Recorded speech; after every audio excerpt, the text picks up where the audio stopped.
Hi guys! We just got back. Galing galing Diambokong Palace and Pokpoville. Pokpo Cafe pala.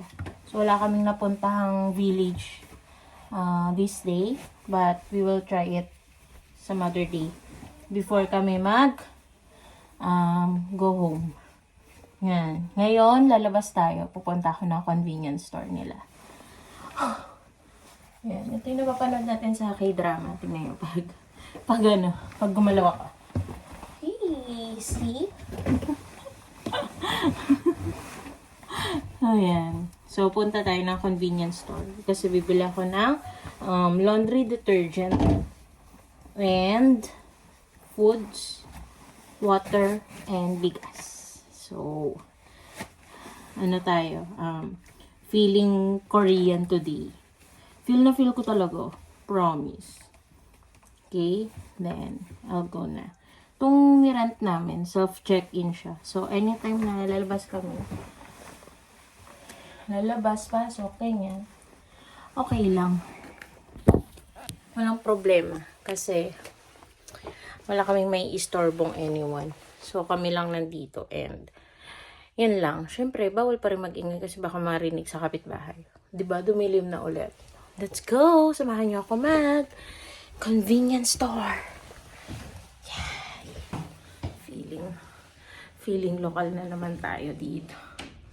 Feeling ko tataba ako dito ng sobra-sobra kasi puro kain kami.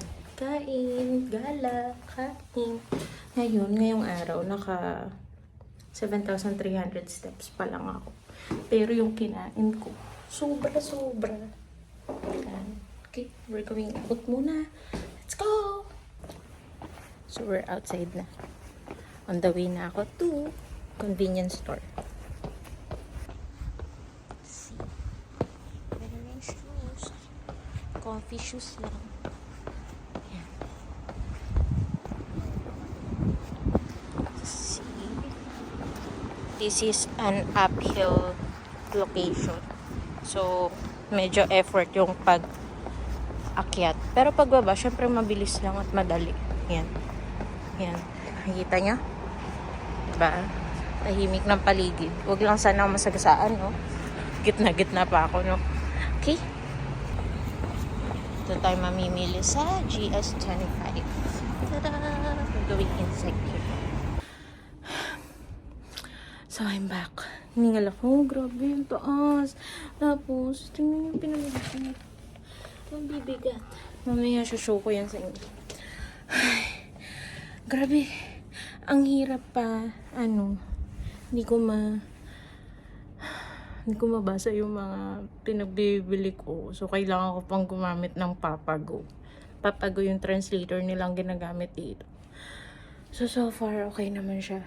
Yun nga lang, I need extra time para intindihin lahat ng kailangan kong bilhin. Hiningal ako. Okay, unboxing natin later. Next struggle naman. Next struggle naman natin. Pagdala na itong mga sa taas. Oh my God. Ay. Alam mo kung mahina ka, hindi mo kaya to, guys. Grabe, puro hagdan dito, puro pataas yung daan. Hindi mo kaya pag may isa ka. Tsaka hindi mo kaya kung hihina-hina yung tuhod mo. Okay. Ay, my God. Struggle is real. Nasa second level na tayo. Ang challenge naman dito. Ito naman ulit. Another set of stairs. Ay. Pero, before tayo umakyat, syempre, kailangan barin ng sapatos. Bawal siya iakyat sa taas. Dapat ang shoes nyo, dito lang. Ito lang sa baba. Ang lamig sa labas. Alam mo yung summer sa Pinas? Summer na, sobrang init, di ba? Dito yung araw, maaraw siya. Pero, ang lamig ng hangin. So, di nakakatagod maglakad. Nakakatagod. Ito. Akyat ko to. Okay.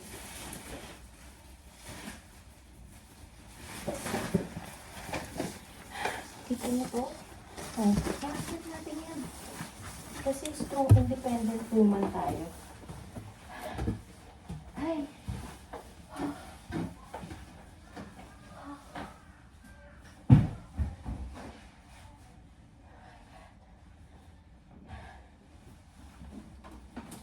Tapos, bababa ulit syempre.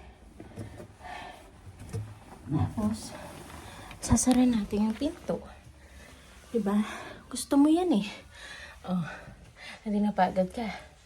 Ulit ka pa ba? Amazing, di ba? Automatic siya. Okay.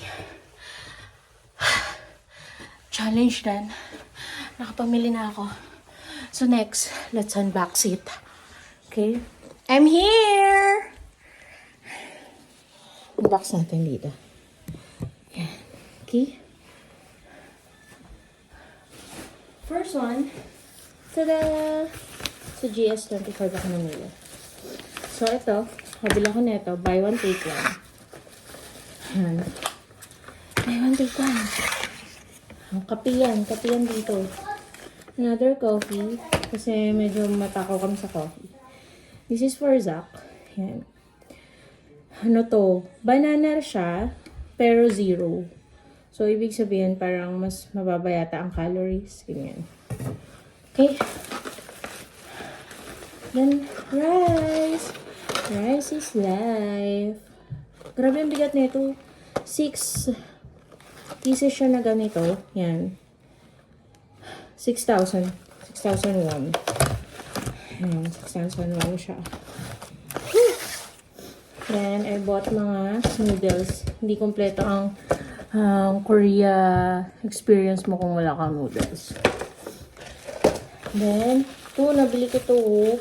Chicken. Chicken ng Korea. Spicy yata to. Tapos ito, hindi. Kasi may kids kami. So, kailangan may part na hindi spicy. Okay? Okay. Oh, ito rin pala. Tada! Mula ko na ito. Kasi nakikita ko itong kinakain ng mga Koreans. Yung sa mga K-drama na pinapanood ko. Ito yung parang, anong tawag dito? Sausage yan. Okay. Next. Hello. Next. What's the next? Tada! Next one. Mga ano to, pang almusal. So, survival namin eh. So, meron na ito sa Pinas. Yan. Then, yan. May mga binibenta silang parang mga bento box. Yan. Pansit. Yan. Yan. So, para yan sa kids. At ito, isa pa ito sa nagpabigat ng dala ko. Water. Water is life. And the last one. Tada! Dahil itong inupahan namin ay may laundry. Yan. Bumili ako ng laundry detergent. This one, Fabcon. Almost 7,000 won. And this one, parang 7,000 won rin. So, nakamura ako. Kasi yung mga nakikita ko dun sa store, nasa 21,000 won. Ito, mga nakasale na to, kaya kinuha ko na. Hindi mo kami magtatagal dito, no? So, doon lang tayo sa mura. Yan, practical na. So, yan. Thank you for watching my vlog sa pamimili yan. Kasi I'm living my K-drama feels dream. Yan.